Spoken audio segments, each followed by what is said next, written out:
Hello दोस्तों, आज की वीडियो में हम बात करेंगे types of partnership. Section 7 and section 8 of the Indian partnership act 1932। ठीक है। इसमें सेक्शन 7 में एक टाइप बताई गई है और सेक्शन 8 में एक टाइप बताई गई है। पार्टनरशिप की 2 टाइप बताई गई हैं इस वीडियो में, इस एक्ट में। तो अभी आज हम इन दोनों के बारे में बात करेंगे, दोनों को डिटेल में डिस्कस करेंगे। तो सबसे पहले देखते हैं section 7, duration of firm. Firm का जो है टाइम पीरियड। ठीक है। Partnership at will. सेक्शन 7 क्या बताता है? सेक्शन 7 बताता है पार्टनरशिप एट विल, जो इसकी फर्स्ट टाइप है पार्टनरशिप एट विल, उसके बारे में बताता है सेक्शन 7। सेक्शन 7 बताता है कि पार्टनरशिप एट विल होती क्या है। ठीक है। तो देखते हैं आगे। Where no provision is made by contract between the partners for the duration of their partnership or the determination of their partnership। इसमें क्या है बताया गया कि जब पार्टनर्स जो है कॉन्ट्रैक्ट में कोई भी प्रोविज़न मेंशन नहीं करते हैं जिसमें कि ये लिखा हो कि पार्टनरशिप का टाइम पीरियड क्या होगा, पार्टनरशिप कितने टाइम तक चलेगी, ऐसा कुछ भी मेंशन नहीं करते, या फिर कुछ ऐसा भी नहीं लिखते हैं कि जिससे कि हमारी पार्टनरशिप जो है कैसे टर्मिनेट होगी, कोई ऐसा तरीका नहीं बताते हैं कि जैसे कि उनकी पार्टनरशिप जो है टर्मिनेट होगी। तब वो पार्टनरशिप क्या बन जाएगी? तब वो पार्टनरशिप बन जाती है पार्टनरशिप एट विल। ठीक है। जहाँ पे ना तो कोई टाइम पीरियड मेंशन किया हो, ना कोई ऐसी प्रोविज़न दी गई हो, मतलब जो उन्होंने कॉन्ट्रैक्ट किया है पार्टनर्स ने, उन उस कॉन्ट्रैक्ट में कोई भी ऐसी प्रोविज़न नहीं है, उसमें ना तो पार्टनरशिप का टाइम पीरियड मेंशन है, मतलब कि कितने टाइम तक ये चलेगी, ऐसा कुछ भी मेंशन नहीं है। और जहाँ फिर ऐसा कुछ भी तरीका नहीं दिया गया है जिससे कि पार्टनरशिप जो है टर्मिनेट हो सकती है, कैसे टर्मिनेट होगी ऐसा कुछ भी नहीं लिखा गया है प्रोविज़न में। तब वो पार्टनरशिप बन जाएगी partnership at will. Partnership at will where no duration fixed, यहाँ पे टाइम पीरियड फिक्स नहीं है, तब पार्टनरशिप एट विल कैसे बनेगी? ठीक है, ये देखना है फर्स्ट पॉइंट में। Where no duration fixed, where no period for duration is fixed, the firm can last only as long as the member are willing to continue as partners. जहाँ पे टाइम पीरियड फिक्स नहीं है कि हाँ हम कितने time तक partnership जो है वो चलाएंगे, एक फर्म जो है वो कितने टाइम तक हम कॉन्टीन्यूसली उसमें उसको चलाएंगे, ऐसा कुछ भी नहीं लिखा गया है। मतलब कोई भी टाइम पीरियड फिक्स नहीं है फर्म का। तो वहाँ पे वो जो पार्टनरशिप है, वो जो फर्म है वो तब तक चलाई जाएगी जब तक कि पार्टनर्स चाहेंगे।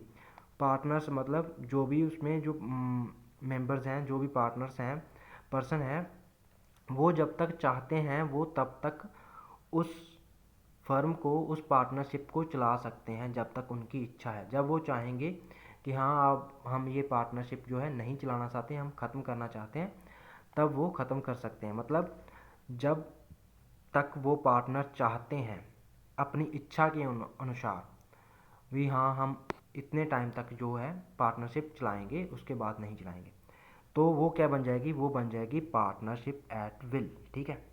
जहाँ पे टाइम पीरियड फिक्स नहीं है वहाँ पे पार्टनर की इच्छा के अकॉर्डिंग, उनकी विलनेस के अकॉर्डिंग ली ही पार्टनरशिप चलेगी कि हाँ इतने टाइम तक हम चला सकते हैं। उनकी इच्छा है कि हाँ जब उनकी इच्छा होगी तब वो ख़त्म कर देंगे पार्टनरशिप को। ठीक है। इसमें बस मेन पॉइंट इतना ही है कि जब तक वो चाहते हैं तब तक वो पार्टनरशिप को चलाएंगे, उसके बाद नहीं, अपनी विल के अकॉर्डिंगली वो चलाएंगे कि हाँ हमारी इच्छा है, यहाँ तक हम चलाना चाहते थे वहीं तक चलाएंगे। ठीक है। तो वो बन जाएगी पार्टनरशिप एट विल, यहाँ पे टाइम पीरियड फिक्स नहीं है। तो अभी देखते हैं जहाँ पे टाइम पीरियड तो फिक्स था बट वो एक्सपायर हो चुका है। Continuation after the expiry of the term, where partnership firm is constituted for fixed period and after the expiry of the term and without making any new agreement, the original contract is prolonged by the consent, their partnership will then become a firm at will। जहाँ पे contract है, partnership का period जो है fixed है, मतलब कि हम लाइक पार्टनर्स 3-4 पार्टनर हैं, उन्होंने ये डिसाइड कर लिया कि हम 3 साल तक जो है पार्टनरशिप फर्म जो है वो चलाएंगे।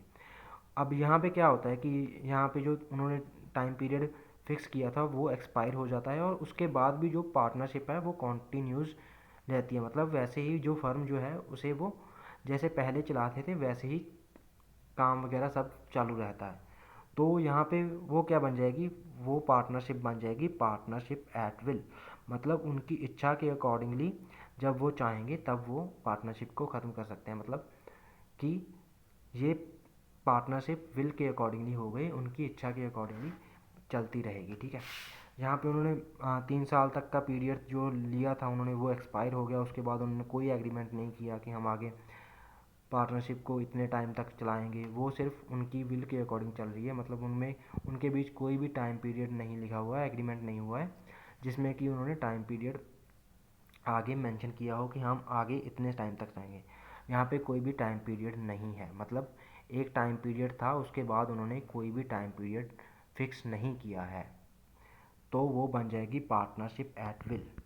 अभी देखते हैं केस, उसमें भी यही लिखा गया है, अरुणाचलन वर्सेस सदाशिवम, इसमें भी यही बोला गया है कि पार्टनरशिप फर्म जिसका कि एक टाइम तक पीरियड जो है फिक्स था, बट उसके बाद एक्सपायरी होने के बाद जो पार्टनर है वो टाइम पीरियड आगे नहीं करते हैं और फर्म को वैसे ही चलाते हैं, तो वो बिजनेस जो है वो बन जाएगा पार्टनरशिप एट विल। ठीक है, बिना किसी एग्रीमेंट के कि हाँ हमने इतने टाइम तक जो हमारी जो पार्टनरशिप थी वो एक्सपायर हो गई है और आगे हम इतने टाइम तक चलाएंगे, ऐसा कोई भी एग्रीमेंट नहीं करते हैं वो, तो वो बन जाती है पार्टनरशिप एट विल।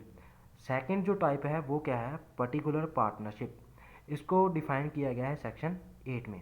सेक्शन 8 क्या कहता है, ए पर्सन में become a partner with another person in particular adventure और अंडरटेकिंग और वर्क। ये सेक्शन 8 कहता है कि जब कोई पर्सन किसी दूसरे पर्सन के साथ किसी पर्टिकुलर काम को, किसी पर्टिकुलर एडवेंचर को या फिर किसी पर्टिकुलर अंडरटेकिंग को करने के लिए पार्टनरशिप में एंटर होता है, तब वो पार्टनरशिप बन जाती है पार्टनरशिप एट पर्टिकुलर पार्टनरशिप। ठीक है, जब कोई पर्सन किसी दूसरे पर्सन के साथ कोई पर्टिकुलर काम करने के लिए, कोई पर्टिकुलर एडवेंचर करने के लिए, कोई पर्टिकुलर अंडरटेकिंग करने के लिए पार्टनरशिप में एंटर होता है, तब वो पार्टनरशिप कहलाती है पर्टिकुलर पार्टनरशिप। तो यही कहता है सेक्शन 8। तो आज की वीडियो में इतना ही, बाकी का हम नेक्स्ट वीडियो में करेंगे। जो भी अगर कुछ पूछना हो, कुछ डाउट हो तो कमेंट करके पूछ लेना। Thank you guys.